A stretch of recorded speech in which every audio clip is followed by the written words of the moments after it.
What's up YouTube? My name is Sam and I work by the artist name of Kaiyo. Today I'm going to be breaking down how I made this dreamy, spacey, lo-fi track. This is a track of mine called Where You Are, dropping at the end of April on Chill Space Records. Do make sure to check it out. I'll pop the link in the description box of this video here.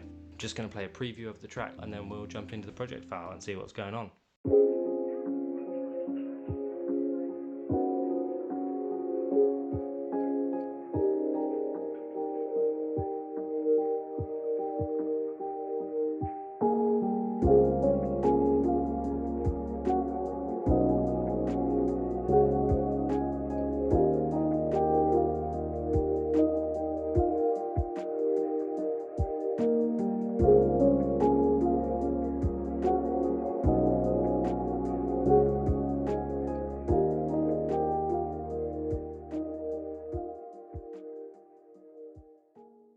I started this track with the chords, which is where I usually start my tracks. The plugin that I used for the chords in this one, another one of my favorites, this is the Decent Sampler Claustrophobic Piano.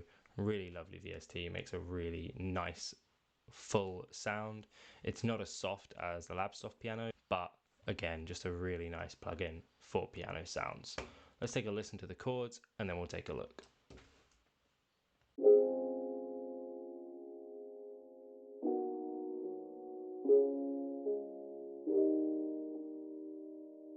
Nice, really warm, really simple progression there. And what we've got going on here is C sharp major going into a B major, back into that C sharp major, and then up into a D sharp major. So it starts and then it just builds up, so it's kind of building that tension the whole time. And then to make these chords a little bit more interesting, we bumped along a few of the notes. So instead of just playing static chords every time, it plays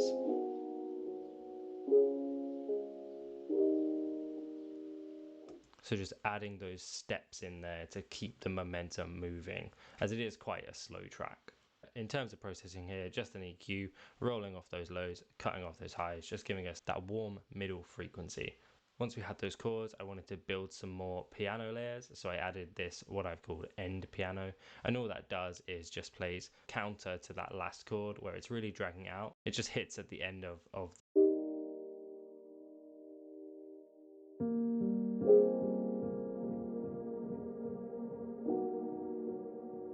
and as you can hear there, lots of delay, lots of reverb to keep that piano sort of building the layers of the track. After that one, I knew I needed more melodic elements. I added this middle rise piano, and all this does is adds another counter melody to the track. So after that end piano, we're then building up this scale.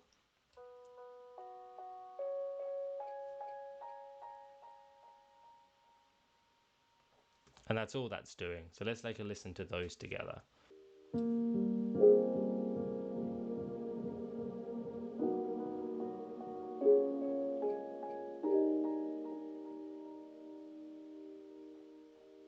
So really nice. We're starting to build some tension, build some interesting layers coming on here.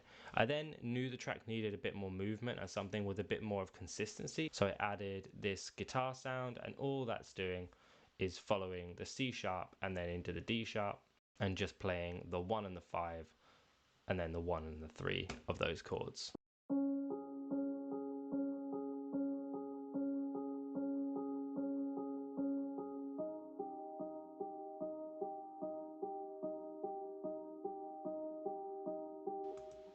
And that really helps with the movement of the track, and it just helps build the track.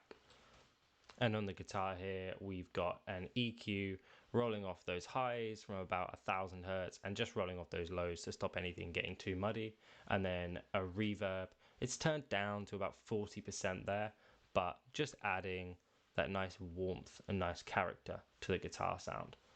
The last part of this foundation of the track here is a drone sound that I built, and this is, as you can see, playing quite a lot, and there's quite a lot going on if you just look at it, but if you listen to it on its own, there's really not too much going on. I just add these small notes in here to keep the drone sound interesting. It adds loads of movement to the sound. Let's take a listen and you'll see what I mean.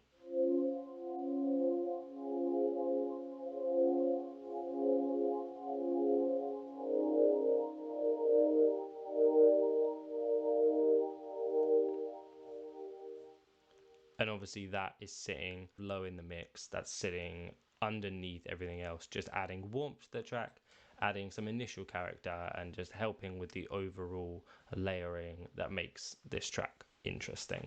Let's take a listen to all of those elements together, and then we'll jump into the main melody of the track.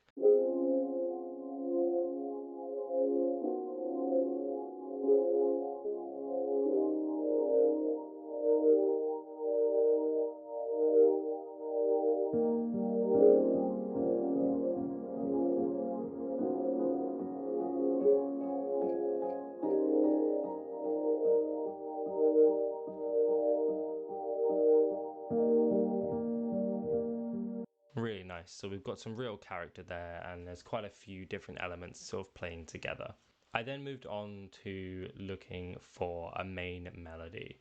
This is where I used my usual Labs soft piano, and it looks like there's a lot going on here, but there isn't really. If we remove all of these notes, it's just the same thing playing on 2 octaves. So what we've got here is a bit higher frequencies because the rest of the track is quite middle frequency, lower frequencies. So we've got some higher frequencies here and just playing a main melody for everything else to sort of center around.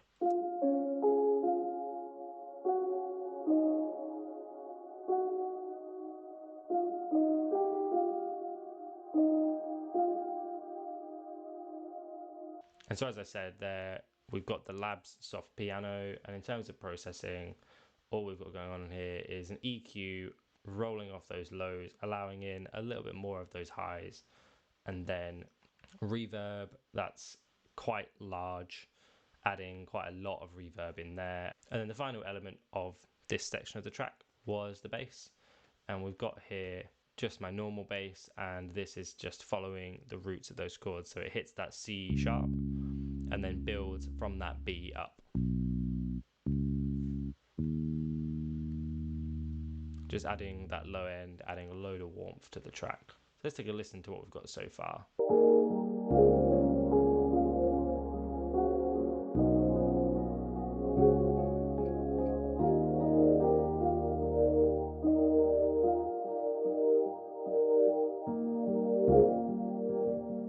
It's kind of a darker track. It's not upbeat. It's definitely not like a happy lo-fi track or a romantic track or anything like that. This has got really sort of a moody vibe to it. It sits well within that sort of genre of lo-fi.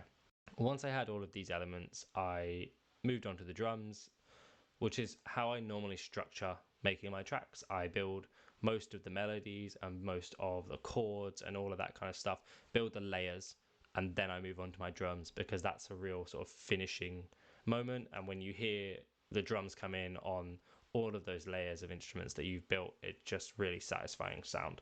To start with the drums, I started with just a kick. This is a Hushchild kick that I downloaded from BandLab, and that is the Will Hatton on YouTube. Definitely go and check his stuff out. A massive inspiration for me, not just musically, but in terms of building this YouTube channel and how I structure my videos. So we've got his kick,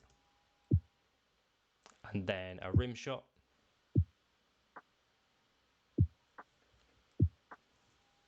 then we added in a snare, a hi-hat, then percussion.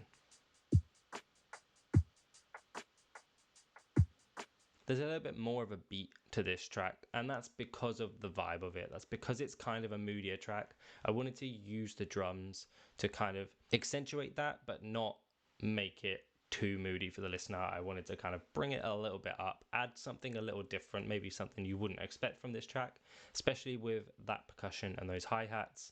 They're not slow, not typical lo-fi, but I felt like they worked really well in this. So let's take a listen to everything all together now. That's pretty much the whole track.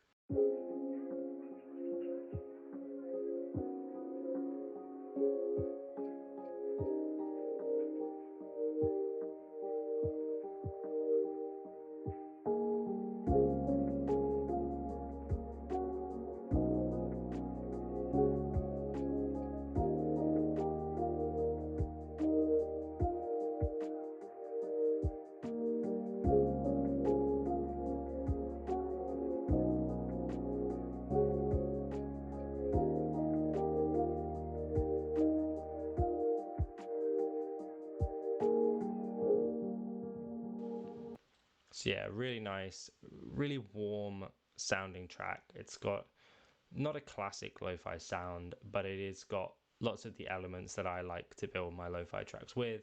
The last piece of this puzzle is a coffee shop ambience that I really like to use in a lot of my tracks, and this just adds a little bit of movement. There's at some points people talking, there's sounds of plates clanging, and it's just different. It's a little bit more interesting than, say, just a rain sound or something. I just find that sometimes you want something with a little bit more interest. So yeah, that's the track. Thank you guys so much for watching. If you made it this far, I do really appreciate it.